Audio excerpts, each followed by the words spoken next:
Bonsoir à toutes et à tous et bienvenue sur 8 Mont Blanc. Nous sommes le jeudi 6 décembre 2018. Voici les titres du journal. La 34e campagne hivernale des Restos du Cœur a débuté le mardi 27 novembre dernier. Pour l'occasion, nous nous sommes intéressés à l'antenne de Rumilly qui a rouvert après 9 mois de fermeture. Portrait dans ce journal d'une des nouvelles bénévoles du centre. Lou Bradagan n'a qu'une seule idée en tête, décrocher son ticket pour les Jeux paralympiques de Pékin en 2022. À 22 ans, le Haut-Savoyard a de grosses ambitions. Pour les années à venir, Clémence Roualdès a rencontré ce sportif accompli chez lui à Tignes à l'aube d'une nouvelle saison. Mais avant de développer ces titres, la journée a été mouvementée ce jeudi à Annecy. Plus de 200 jeunes ont manifesté dans les rues et certains casseurs se sont glissés dans le cortège. Résultat, des voitures retournées, quelques vitrines cassées et des décorations de Noël endommagées. Les forces de l'ordre ont interpellé 17 jeunes, dont 13 ont été placés en garde à vue. On démarre cette édition, Seb, avec les Restos du Cœur de Rumilly qui reprennent vie. Effectivement, après 9 mois de fermeture, une nouvelle équipe de 40 bénévoles a été formée pour accueillir les quelques 200 familles bénéficiaires. Parmi ces nouveaux bénévoles, Charlotte Lugaz. Depuis la réouverture de la structure, elle participe 3 fois par semaine à la distribution des produits. Cette maman de 3 enfants s'est lancée un objectif, redonner le sourire aux plus démunis. Rencontre avec Juliette Vincent-Seigné. Lait, couches bébés, conserves, les bénéficiaires viennent chercher les dons des Restos du Cœur. Tous les produits sont distribués par une dizaine de bénévoles. Parmi eux, Charlotte Lugaz, nouvelle dans l'équipe. C'est la 3e fois qu'elle participe à la distribution depuis la réouverture du centre. En venant ici, on se sent utile, c'est important d'aider les gens. Et puis on leur fait plaisir aussi, donc voir un petit sourire sur leur visage, ça fait vraiment plaisir et on se dit qu'on a accompli quelque chose. Mais pour cette mère de famille, ce n'est pas toujours simple de gérer les émotions. En effet, tout s'est fait très vite. Après avoir envoyé sa candidature pour devenir bénévole, elle a été appelée quelques semaines après. Une fois son contrat signé, elle a directement été mise sur le terrain. Je mets des barrières, sinon je pense qu'on ne tient pas. On repense des fois aussi le soir quand on arrive chez nous. C'est compliqué de rester entre parenthèses un peu insensible, c'est compliqué. Après oui, il faut se blinder, ça c'est sûr. Il faut vraiment se faire une petite carapace. Malgré son manque de formation, les premiers pas de Charlotte sont convaincants. Elle s'est engagée à venir travailler le mardi matin, le jeudi après-midi et le vendredi matin. Ses missions, accueillir les bénéficiaires et les aiguiller dans leur choix de produits. En fait, par rapport au nombre de personnes qui sont dans la famille, on a en fait un barème de points qui est attribué pour tous les protides, les lipides, les desserts, les accompagnements, tout ça. Et en fait, on coche par rapport aux besoins de la famille. Cet après-midi-là, le ton est à la rigolade.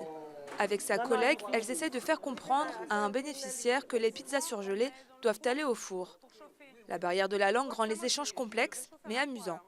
Alors, on essaye de se comprendre, on fait des gestes des fois.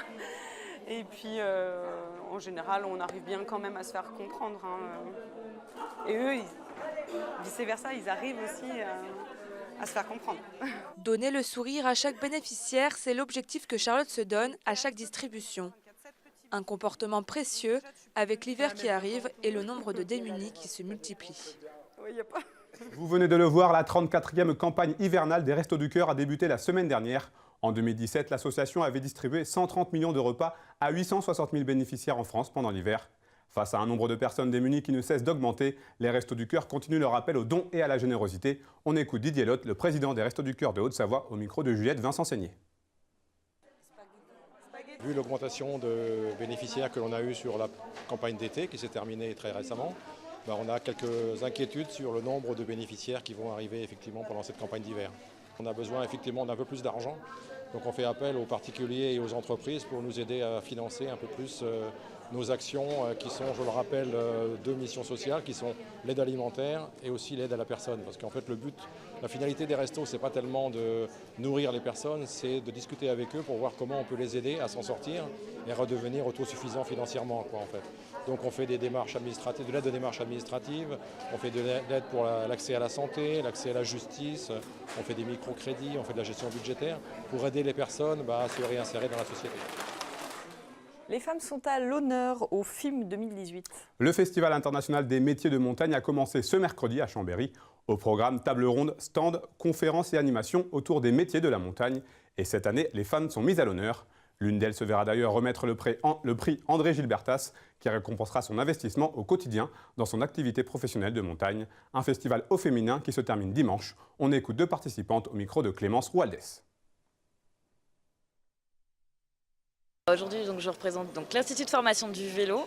On est à Voiron et on est spécialisé dans toutes les formations pour les gens qui veulent faire de leur passion, du coup, donc le VTT, mais le vélo aussi, route, ville, voilà leur métier. On a toujours quelques femmes, on aimerait bien en avoir un petit peu plus, on essaie de communiquer un peu plus là-dessus parce qu'il y a tout à fait la place là-dessus.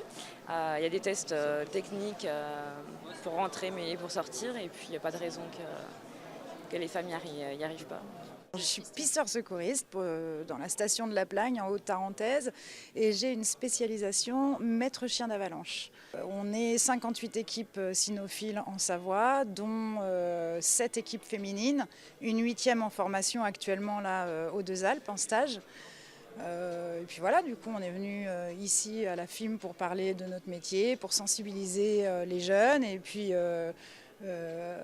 rallier du monde à notre cause. Ces métiers-là sont ouverts aux femmes et même si en effet il faut donner 200%, au bout du compte ça paye et on est heureux dans notre métier. On ouvre à présent une large partie ski.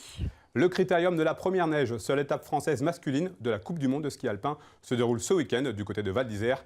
Pour les équipes de la station, l'heure est au dernier réglage pour que la phase de Bellevarde soit prête ce samedi matin. Emmanuel Jaude s'est rendu sur place. Damé, injecté, lissé ou sécurisé, une épreuve de Coupe du Monde, cela s'anticipe. À 48 heures du début des épreuves du critérium de la première neige, le travail ne manque pas. Près de 4 km de filets restent encore à être installés et les chutes de neige ne facilitent pas le labeur des équipes de la station. On a une équipe d'environ 30-40 personnes qui va aujourd'hui évacuer la neige sur cette piste pour retrouver la couche dure. On a fait l'injection hier, donc on va essayer de retrouver ce fond dur pour évacuer cette neige. Et puis après on va finir tranquillement d'équiper la piste au niveau des filets de sécurité et des matelas de protection. Le critérium de la première neige, c'est bien un week-end homme, un week-end femme. Malheureusement, c'est sûr que l'annulation des femmes nous a compliqué un petit peu la vie. Là, on va rester focalisé sur les épreuves hommes, essayer de bien les faire. Et puis après, on verra ce qui se passera pour l'avenir. Mais en tout cas, les épreuves hommes vont être focalisées pour toutes nos équipes sur ce week-end. D'ailleurs, on vient de loin pour assister à cette préparation, car en plus des référents de la FISE, une délégation chinoise a tenu à faire le déplacement à Val d'Isère. Des envoyés spéciaux qui viennent ici pour mieux comprendre les spécificités du savoir-faire français, reconnu mondialement en ce qui concerne l'organisation de telles manifestations.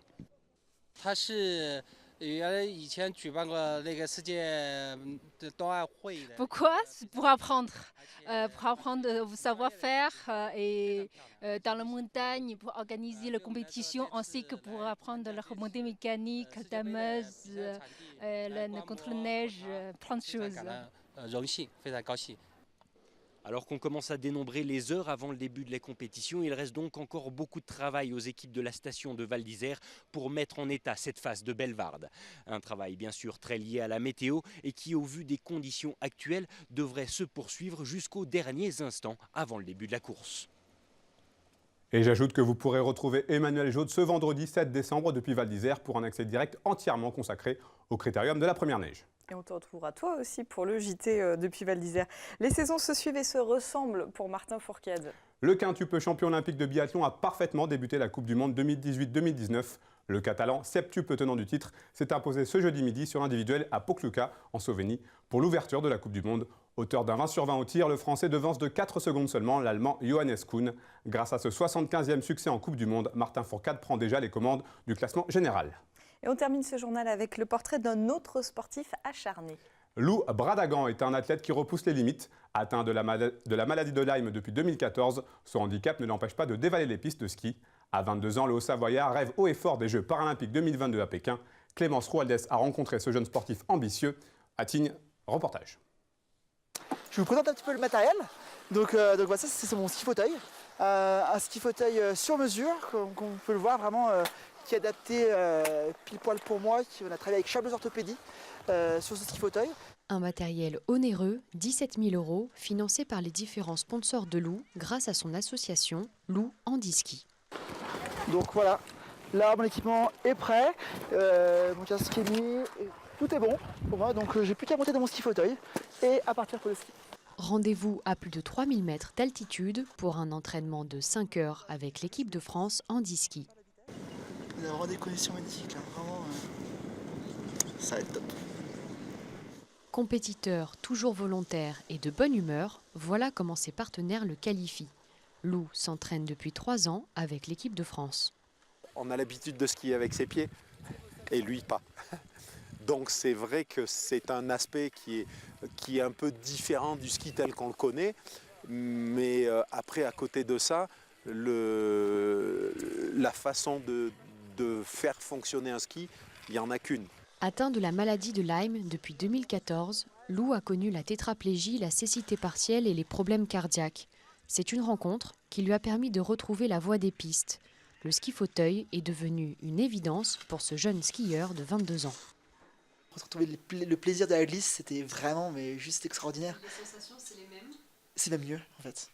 C'est même bien mieux parce qu'en fait on est beaucoup plus proche du sol. Comme je suis de voir tout à l'heure, c'est que on est beaucoup plus proche du sol et c'est vraiment top quoi. La session du carving, c'est extraordinaire. En ski, avant, j'ai jamais ressenti ça. Si un jour vous avez l'occasion d'essayer ça, essayez ça, c'est vraiment, c'est top. C'est pas réservé que aux personnes à mobilité réduite.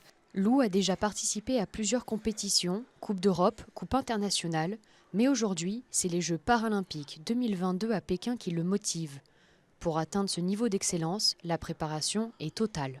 Pour nous, c'est beaucoup d'investissement, aussi bien sur le ski, sur les skis, mais sur en préparation mentale, surtout en préparation physique, préparation nutritionnelle. Donc il y a vraiment tout ça à côté-là.